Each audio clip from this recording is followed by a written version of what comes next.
ఈ పని ఆ బొబ్లీ వినాయకందే అయ్యుండొచ్చు. వాడే ఎంతో కసితో ఉన్నాడు.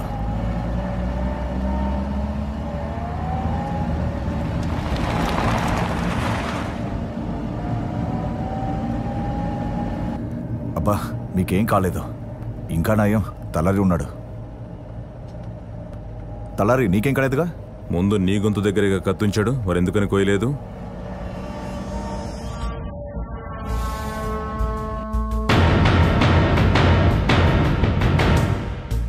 పోయా, ఆ కత్తి చూసేసరికి నా పై ప్రాణం పైనే పోయింది. నీ గొంతు దగ్గర కత్తి పెట్టి కోయకుండా ఎందుకు వదిలేశాడు? వాడు నన్ను చంపేస్తుండేవాడు. నేనే అటు ఇటు కదిలి ఏదో మేనేజ్ చేశాను. గొంతు మీద కత్తి పెట్టి కోయకుండా అంతసేపు ఎందుకు ఆగాడు? ఏంటి నన్ను అనుమానిస్తున్నావా? ఈ మధ్య నువ్వు మరీ ఓవర్ అయిపోయావు. ఎప్పుడు చూడు నన్ను ఏదో ఒకటి అంటావు. ఏ గొడవ జరిగినా నన్నే పట్టుకుంటూ ఉంటాడు. ఈయన ఒకడే గొప్పోడు, మిగతా వాళ్ళందరూ చెడ్డోరు అనే ఫీలింగ్.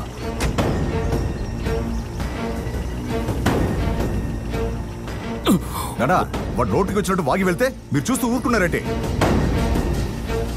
నీ గొంతు మీద కత్తుంచి అంతసేపు వాడు ఎందుకు కోయలేదు? మీరు నన్ను అనుమానిస్తున్నారా? అయితే వాడు ఏం చెప్పినా మీరు నమ్మేస్తారనమాట. నానా మిమ్మల్నే. నానా ఆగండి నానా. చెయ్యి తీరా, తీరా చెయ్యే. అంటే నీ కన్న కొడుకన్నా వాడే నీకు అంత ముఖ్యమా?